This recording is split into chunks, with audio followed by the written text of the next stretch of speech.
तो भाई लोग कैसे हो। आज मैं आप लोग के लिए बांकेलाल की स्टोरी लेके आया हूँ। हम सब पागल हैं। चलिए कहानी स्टार्ट करते हैं। विशालगढ़ को आज प्रबंध मंत्री जुगाड़ सिंह की देखरेख में दुल्हन की तरह सजाया जा रहा था।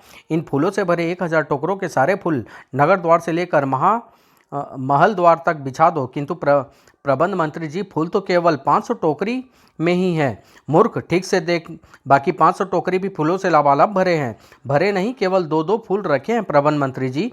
हे बेटा, ध्रुव सिंह, मक्कार सिंह, जरा इधर तो आए आए प्रधानमंत्री जी, जरा इसको कोने में ले जाकर समझाना कि टोकरे भरे हैं या नहीं। जैसा आप कहें प्रबंध मंत्री जी। नया आया है? जी हुजूर। गांव से आया है? जी हुजूर। ईमानदार भी है? जी हुजूर। आंखों में कोई नुस्ख तो नहीं? जी बिल्कुल नहीं। थोड़ी देर बाद, अब बताओ कितने टोकरे टोकरे भरे हैं फूलों में? सारे भरे हैं प्रबंध मंत्री जी, पूरे 1000 टोकरे फूलों से लबालब भरे हैं। इतने फूलों से तो हम विशालगढ़ का चप्पा चप्पा सजा देंगे। शाबाश। और हाँ, राह में फूल बहुत ध्यान से बिछाना। कोई कांटा वाला फूल हो तो उसे अलग कर देना। कांटे तो मैं बिछाऊंगा राह में, मुझे कब से प्रतीक्षा थी इसी दिन की। ही। अब चलूं? भोजन सामग्री लाने का जिम्मा खान पान मंत्री से जबरन अपने जिम्मे डलवा लिया है मैंने। पूछो क्यों? पूछो पूछो। अभी नहीं बताऊंगा, क्योंकि बाकी हमेशा एक नया योजना बचा के रखता है। ही। ए फूलों की रानी, बहारों की मल्लिका, तेरा मुस्कुराना गजब हो गया। न दिल होश में है, न हम होश में है। सो बेशरम मरे होंगे तब छिछोरा पैदा हुआ होगा। कमीना, बातों से सुधरता है और ना लातों से। आह, कांटा लगा, हाय लगा। तो फिर चलो, क्या मतलब, कहाँ चलूँ? अभी तुमने ही तो कहा कांटा लगा। चलो तुम्हें वैद्यराज के पास ले चलूँ। वैद्यराज के पास जाए मेरी जूती, और तू कल मुँहे कह देती हूँ कि मेरे मुँह मत लगा। मत मुंह मत लग। ऐसा ना कहो क्षमा। पता नहीं मुझे क्या हो गया है, सोते जागते उठते बैठते मुझे सिर्फ तुम्हारा ही चेहरा दिखता है और तुम्हारी आवाज़ सुनाई देती है। दिन में नींद नहीं आती, रात को जागा नहीं जाता, भोजन के बाद भूख नहीं लगती और पानी पीने के बाद प्यास नहीं लगती। क्या इसी को प्यार कहते हैं? नहीं सेनापति, इसको लुच्चापन कहते हैं। कौन है बे? अरे बांकेलाल, तुम? ये क्या हो रहा है सेनापति? कुछ भी नहीं बांकेलाल, वो तो मैं दासियों को फूलों वाले रास्ते से गुजार कर देख रहा था कि कहीं किसी ने रास्ते में कांटे वाटे तो नहीं बिछा रखे हैं। कांटे तो तुमने अपनी खोपड़ी में उगा रखे हैं सेनापति। पहले उनको साफ करो और इन दासियों को जाने दो, वरना याद है ना पिछली बार महारानी ने, बस बस तुम लोग जाओ, यहाँ का काम पूरा हुआ। ये बांकेलाल का बच्चा हमेशा दासियों के सामने मेरी इज्जत का कचरा करवाने पर तुला रहता है। मुझे पता है इन फूलों में कांटे तुमने ही मिलाए हैं बांकेलाल। अगर मैं तुम्हारी पोल महाराज के सामने खोल दूँ तो?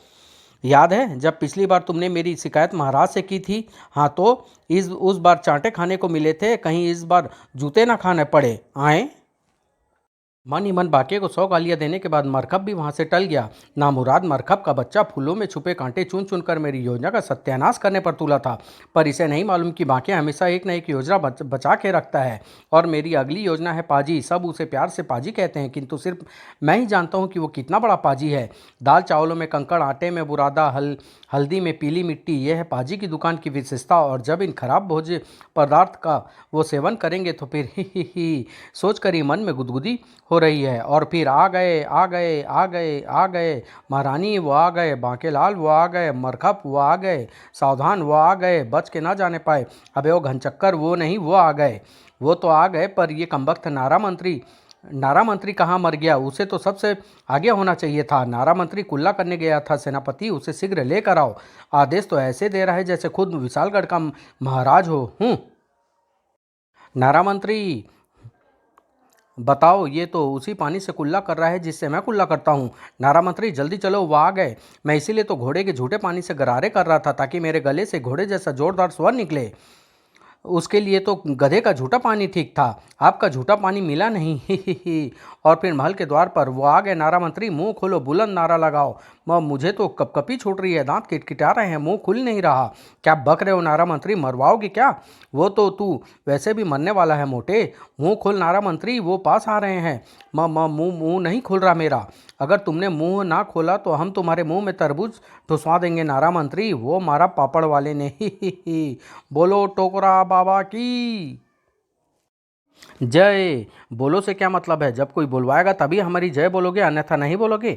नहीं नहीं, वैसे भी बोलेंगे टोकरा बाबा। भाई वैसे भी बोलो, टोकरा बाबा की जय। अभी भी तुम बुलवा रहे हो राजा, और तुमने हमारा स्वागत भी नहीं किया। टोकरा बाबा आपका स्वागत है, बोलने पर किया तो क्या किया, यह हमारा अपमान है। हम वापस जा रहे हैं, हम कोई तुम्हारे खाने की भूखे थोड़ी ही हैं। अरे इसको रोकना होगा वरना मेरी विशेष योजना का क्या होगा। बोलो टोकरा बाबा की जय। धन्य भाग हमारे जो आप यहाँ पधारे। ओ आए हमारे महल में, ये हमारी किस्मत है। कभी हम आपको और कभी इस महल को देखते हैं। पलके बिछा दूँ, सिर माथे पर बैठा लूँ, वो आए हैं सीना चीर के दिखा दूँ। महात्मन कृपया आतिथ्य स्वीकार करके कृतार्थ कीजिए। हजार बार जय हो टोकरा बाबा की, दंडवत प्रणाम स्वीकार करें। अरे ये क्या कर रहे हो, मेरी धरती खुल जाएगी। नहीं बाबा, जब तक आप हमें प्रसन्न नहीं होंगे मैं आपके चरण नहीं छोड़ूंगा। ये बांके क्या मूर्खता कर रहा है। इसे समझाया था कि टोकरा बाबा अत्यंत क्रोधी है, आप ही ने इसे सिर पर चढ़ा रखा है। महाराज अब भुगतिए, मेरी सुनता ही कौन है।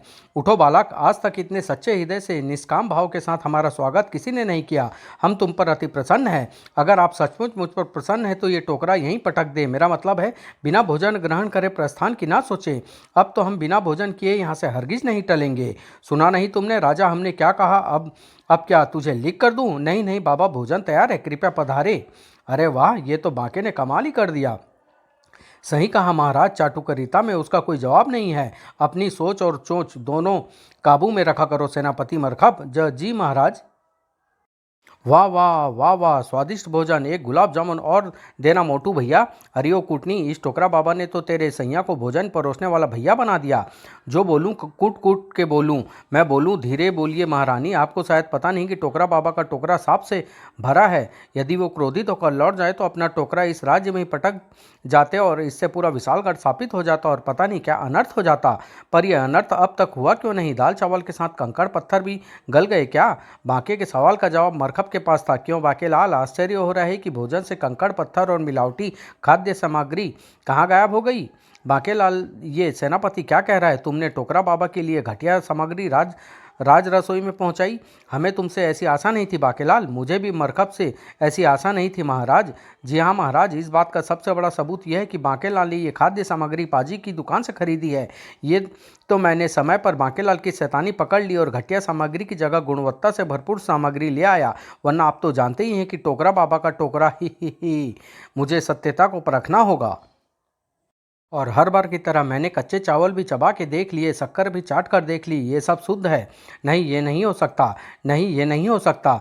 ठीक से देखिए महाराज, दाल चावल में कंकड़ होंगे, शक्कर में चूना होगा, मसालों में लीद होगी। तुम्हारा मतलब हम अंधे हैं सेनापति। इतने में सेनापति के बुलावे पर पाजी भी आ गया। अपने पूर्वजों की कसम खा के बोल पाजी कि ये सारा सामान तेरी दुकान का है। सेनापति जी, सारा सामान हमारी दुकान का ही है, मिलावट करके। देखा महाराज, बांकेलाल ने पाजी की दुकान से सामान खरीदा था, जबकि सभी जानते हैं कि मिलावट करने में पाजी का कोई सानी नहीं है। परंतु ये सारा सामान तो शुद्ध है महाराज। आज के दिन मुझे पुरखों की धन दौलत मिली थी, इसलिए आज के दिन मैं मिलावट नहीं करता। और यह बात मुझे मालूम थी, तभी मैंने पाजी की दुकान से सारी सामग्री ली थी। तुम्हारी खबर मैं बाद में लूँगा सेनापति, अभी टोकरा बाबा को दान दक्षिणा भी देनी है। नहीं ये नहीं हो सकता, ये हो चुका है। सिर्फ धोती दोगे, कुर्ता नहीं दोगे। हाँ हाँ जरूर देंगे। दासी जल्दी रेशमी कुर्ता लेकर आओ। बोलने पर दोगे, अपनी इच्छा से नहीं दोगे। हाँ हाँ अपनी इच्छा से देंगे। दासी कुर्ते के साथ गमछा, पैजामा, नाड़ा और खड़ाऊ आदि सब ले आओ। आल तू जलाल, तू आई बला कुटाल, तू कुछ कर लांती कुछ कर। अब तो दक्षिणा भी मिल गई। तू तो एक न एक योजना हमेशा बचा के रखता है ना। अब क्या हुआ, तेरे कर्म जले। नहीं ऐसा नहीं होगा बांके, ऐसा होने नहीं देगा। टोकरा बाबा अपना टोकरा विशालगढ़ में जरूर पटकेगा, चाहे उसके लिए मुझे टोकरा का टोकरा गोबर से क्यों ना भरना पड़े। ये सिगड़ी पहलवान तो बड़ा खतरनाक मालूम पड़ता है। बेटा हीरा, जरा संभल के। टोकरा बाबा अपना झोला भर कर दक्षिणा लेकर वापस जा रहे थे। टोकरा बाबा की जय। नारा मंत्री तुम भी नारे लगाओ। जान बची तो लाखों पाए, लौट के टोकरा घर को जाए।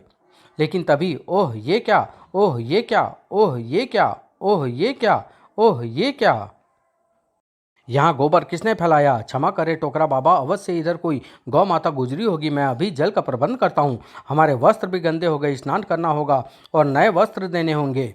पास ही कुआं है, बाबा महाराज ने खास मेरी देखरेख में आपके लिए खुदवाया है। कृपया पधारे। जीते रहो बच्चा, तुमने तो हमारा हृदय जीत लिया। जीतूंगा तो मैं तब जब तुम टोकरा यहाँ पटक के जाओगे। क्या हुआ बच्चा। जज जी, मैंने कहा टोकरा यहीं रख दीजिए ताकि आप स्नान कर सकें। तुम ऐसे ही हम पर जल डालो, हम टोकरा जमीन पर नहीं रख सकते। वो तो तुझे रखना ही पड़ेगा, क्योंकि आज नृत्य करने के लिए तेरे दोनों हाथ आज़ाद होने चाहिए। बाकी हमेशा एक योजना बचा के रखता है। ठंडे ठंडे पानी से नहाना चाहिए, घमौरिया होए या ना होए खुजाना चाहिए। और तभी अरे इन्हें क्या हुआ, ये नृत्य क्यों करने लगे? क्या पता स्नान करने के पश्चात ये नृत्य भी करते हो। ही। बिना गीत संगीत के नृत्य का क्या मजा। गीत संगीत मंत्री करकत सिंह और राज गायक फटा ढोल को फौरन हमारे सामने हाजिर किया जाए। जो बोलूं कूट कूट के बोलूं। क्या महाराज को महारानी की गायन क्षमता पर विश्वास नहीं रहा? जो राज गायक को बुलाने की बात की जा रही है वो हमें तो ध्यान ही नहीं रहा। सुर को किला हमारे पास ही खड़ी है और हम कर्कश कुएं को बुलाने का प्रयत्न कर रहे थे। जान बची हूँ। प्रिय स्वर्णे, ये समय कुपित होने का नहीं बल्कि गीत सुनाने का है। तुम वो वाला गाना क्यों नहीं सुनाती जो तुम हमें रिझाने के लिए सुनाया करती थी? महाराज आप भी बड़े वो हो। ही।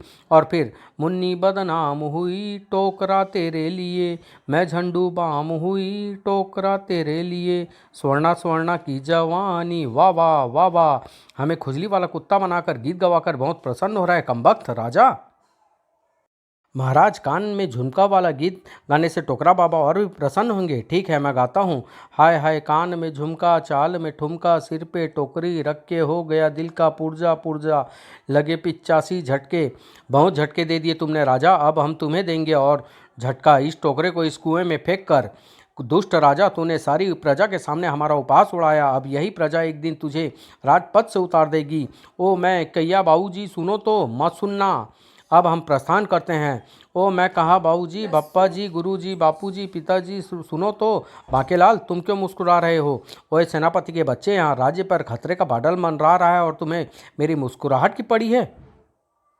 महाराज चिंता क्यों करते हो? टोकरा तो खाली था। अरे अक्ल की मोटी, वो फूलों की टोकरी नहीं थी, सांप का टोकरा था और सांप दिखते नहीं। बकवास मत करो जी, नहीं तो यहीं पर बता दूंगी कि अक्ल का मोटा कौन है। ये समय गृह युद्ध का नहीं है महाराज, ये कुआं स्थापित हो चुका है। फौरन इसके चारों ओर पहरा लगाना होगा ताकि कोई भूल कर भी इस कुएं के जल को सेवन न कर पाए। महाराज मैं टोकरा बाबा के पीछे जाता हूँ ताकि उनको सांप वापसी के लिए मना सकूं। जैसा तुम ठीक समझो बांकेलाल। हमारी तो बुद्धि काम नहीं कर रही, पर मेरी बुद्धि काम कर रही है। स्थापित जल इस कुएं तक ही सीमित होकर रह जाएगा। कुएं पर पहरा बैठने के बाद टोकरा बाबा का सांप मेरे किसी काम का नहीं आएगा। अब इस स्थापित जल को इस्तेमाल मैं कैसे करूं, इसका उपाय बताएंगे मुझे टोकरा बाबा।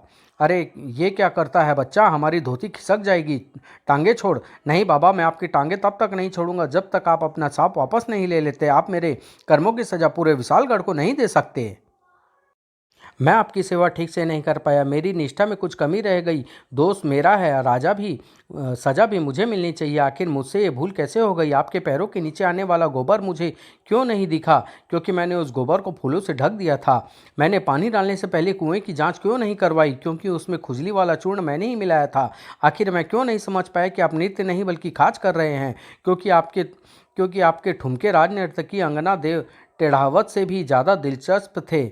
माना कि हमारे महाराज विक्रम सिंह मोटे हैं, मुच्छड़ है, मनहूस है, कमीने हैं, पाजी हैं, जलील है, जाहिल है, गंवार है, फिर भी मुझे चूक कैसे हो गई? मैं जीने के लायक नहीं रहा। मुझे सजा दो टोकरा बाबा, पर मेरी प्रजा को मत दो, अन्यथा मैं आपके चरणों पर सिर पटक पटक कर जान दे दूंगा। क्योंकि एक सच्चा राजा हमेशा अपनी प्रजा के बारे में सोचता है और राजा तो मुझे ही बनना है। बस बच्चा बस, तुम कितने महान हो बांकेलाल। तुम्हारे राजा ने हमें अपमानित किया, तुम्हारी प्रजा ने हमारा उपहास किया, परंतु तुमने उनको दोष न देकर खुद को दोषी बताया। ऐसे राष्ट्रभक्त जिस राज्य में हो उस राज्य में कोई मुसीबत आ ही नहीं सकती। ये लो, ये चमत्कारी सुराही है, इसकी मदद से तुम कुएं का सारा सापित जल इसमें भर लेना। इससे सांप का असर विशालगढ़ के वासियों पर नहीं पड़ेगा। और अब हमारे चरणों पर सिर पटकना बंद करो। दर्द हमें हो रहा है बालक, परंतु राजा को दिया हुआ सांप हम वापस नहीं ले सकते। उसकी चिंता आप बिल्कुल ना करें। उसे सांप को पूरा करने के लिए मैं खुद भी सहयोग दूंगा। आखिर राजा तो मुझे ही बनना है। वापस लौटते बांके के दिमाग में योजनाओं की खिचड़ी पकनी शुरू हो चुकी थी। आज लगा है मेरे हाथ तुर्ब का पत्ता। अब देख राजा विक्रम सिंह, इस सुराही की मदद से मैं कैसे तुम्हारे पैंदे के नीचे से गद्दी हटाता हूँ। और मैंने उनको मनाने का बहुत प्रयास किए, पर टोकरा बाबा टस से मस नहीं हुए। अब हमारा क्या होगा बांकेलाल? फिलहाल तो उस कुएं के चारों ओर पहरा लगा दिया गया है महाराज, इसलिए अभी वो हमारे लिए उतनी बड़ी समस्या नहीं है। परंतु सोचने वाली बात यह है कि टोकरा बाबा के मार्ग में बिछाए गए फूलों की राह में गोबर कहाँ से आ गया? गोबर तो गाय भैंस गोबर तो गाय भैंसे कर गई होगी सेनापति, अब उन्हें थोड़ी ही पता है कि कहाँ करना है कहाँ नहीं। गाय भैंसों को सेनापति से पूछकर पेट खाली करना चाहिए था। ही वो तो ठीक है महाराज, किंतु गोबर करके उसे फूलों से ढकना चाहिए, ये बात क्या गाय भैंसों को बांकेलाल जी ने बताई थी?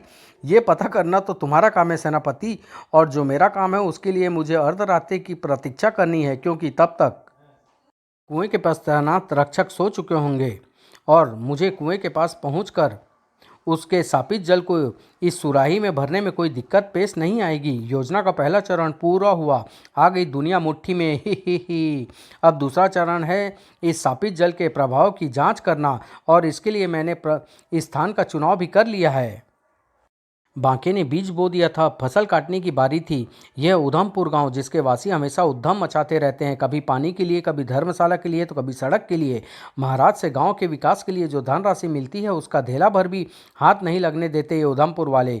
इसलिए मैंने इस गाँव के इकलौते कुएं में स्थापित जल मिला दिया है। इससे मेरी खुन्नस भी निकल जाएगी और जल के प्रभाव की जाँच भी हो जाएगी, क्योंकि इससे पहले जब भी मैंने मोटे को कोई सांप दिलवाया है तो उसे फायदा ही हुआ है। सांप का असर जल्दी सामने आया। कोई मुझे नीचे उतारो। अरे सीढ़ी से क्यों नहीं उतरते? उतरने वाली सीढ़ी नहीं है, पगला है क्या? सीढ़ी वो दीवार से ही तो लगी है, पर वो तो सीढ़ी चढ़ने वाली है, मुझे उतरने वाली सीढ़ी चाहिए। अबे ओ गधे, उतरने और चढ़ने वाली सीढ़ी एक ही होती है। नहीं, ऐसा नहीं हो सकता, मुझे उतरने वाली सीढ़ी चाहिए। ठीक है रुको, मैं तुम्हें उतरने वाली सीढ़ी बना कर देता हूँ। अजीब पागल आदमी है ये कर दी मैंने तुम्हारी सीढ़ी उल्टी है, और अब ये बन गई उतरने वाली सीढ़ी। हाँ अब ठीक है, अब मैं उतर जाऊंगा, धन्यवाद। आगे बढ़ते ही, अरे ये क्या, ये स्त्रियां पागल हो गई है क्या? राम राम बांकेलाल जी। अरे ये क्या कर रही हो? कुएं में पत्थर क्यों डाल रही हो?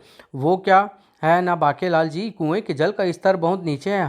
हमें रोजाना पानी भरने के लिए बहुत मेहनत करनी पड़ती है, तो हमने सोचा क्यों ना पत्थर डालकर उसका स्तर ऊपर ले आए, ताकि हम जल भरने में अत्यधिक श्रम न करना पड़े। अरे मूर्ख स्त्रियों, ऐसा करने पर तो पूरा कुआं ही पत्थरों से ढक जाएगा, फिर तुम जल कहाँ से भरोगी? बांकेलाल जी, कहीं आपकी बुद्धि सरक कर घुटने में तो नहीं चली गई? क्या आपने पैसे कुएं की कहानी नहीं सुनी, जिसमें कुआं घड़े में कंकड़ डालकर जल का स्तर ऊपर ले आता है? हम भी तो वही कर रही हैं। अरे गंवारो, वो घड़ा था, ये कुआं है, इसका जल स्तर ऊपर नहीं आएगा। जुबान संभाल के बात कीजिए बांकेलाल जी, आप अगर राजकीय अधिकारी हैं तो इसका मतलब ये नहीं आप हमारी बेइज्जती करें।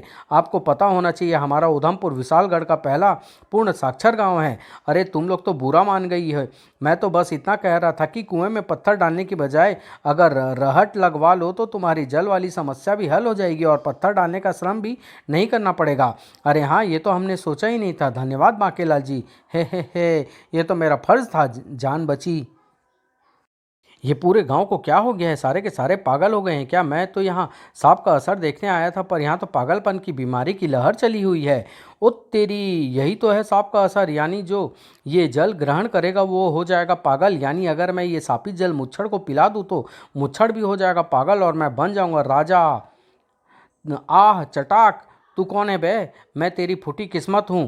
तूने मुझे चांटा क्यों मारा? क्योंकि तू कुत्ते की टेढ़ी दुम है। 12 साल नली में रखो फिर भी टेढ़ी की टेढ़ी, क्या मतलब? जब भी चलेगा घिसी पीटी चाले ही चलेगा, खुद को 30 मार खा समझता है। मूछ तो तेरी मक्खी जैसी है ही, पर सोच तो मक्खी से भी छोटी है। अभी क्या सोच रहा था? बोल, क्या सोच रहा था? राजा को सापित जल पिलाएगा, उसे पागल बनाएगा? हाँ सोच रहा था तो। अबे अक्ल के गोबर, तपोवन का ऐसा कौन सा ऋषि बच गया है जिससे तूने मुच्छड़ को श्राप नहीं दिलवाया? श्राप की ऐसी कौन सी श्रेणी बच गई जो उस मुच्छड़ पर इस्तेमाल नहीं हुई? अबे कहना क्या चाहता है? साफ साफ क्या है? मैं यह कहना चाहता हूँ चपर कनाती कि राजा को पागल करने से कुछ नहीं होगा, पूरी प्रजा को पागल कर देगा। वो कहावत तो सुनी है ना, अंधों में काना राजा। वैसे ही तू बन जा पागलों में किस्मत का मारा राजा, करने दे पूरे राज्य को पागलपंथी। तू बस तमाशा देख और प्रजा का साथ दे, प्रजा खुद ही तुझे राजा बना देगी। सही कह रहे हो, टूची मुच्ची योजनाएं बहुत बना ली, अब कुछ अलग सोचना होगा। सोचो, बड़ा सोचो। अगले दिन राज दरबार में मुकदमा पेश किया जाए। बुधिया किसान और पशुलाल हाजिर हो। हाँ हाँ हाजिर हो और महाराज का झिंगा लाला हु करो। दुहाई है महाराज, मैं बुधिया किसान हूँ, मेरी सुबह और दोपहर की फसल चोरी हो गई।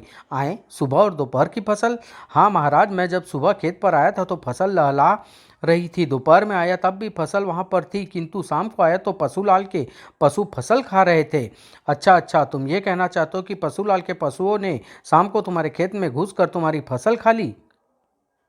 पशुलाल, क्या ये सच है कि तुम्हारी गाय भैंसे बुधिया के खेत में घुसकर उसकी फसल खा गई है? फसल नहीं महाराज, चारा, और वो अपनी इच्छा से नहीं घुसी बल्कि मैंने ही उसको भेजा था। क्या कहा? इसका मतलब तुमने जानबूझकर पशुओं को बुधिया की फसल खाने भेजा?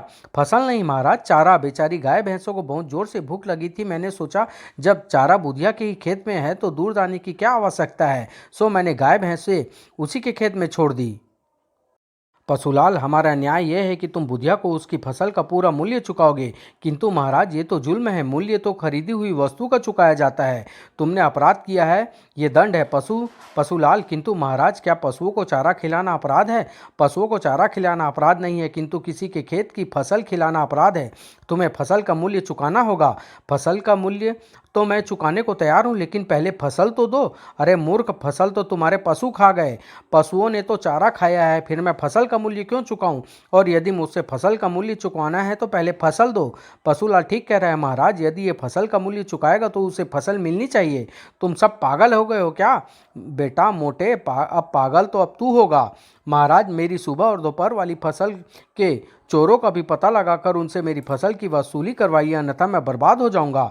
बुधिया, एक खेत में एक ही फसल होती है, सुबह दोपहर और शाम की अलग अलग फसलें नहीं उगती। ये कहानी अब यहीं ख़त्म करता हूँ, नहीं तो बहुत लंबी हो जाएगी। इसका अगला भाग बहुत जल्दी लेके आता हूँ। धन्यवाद।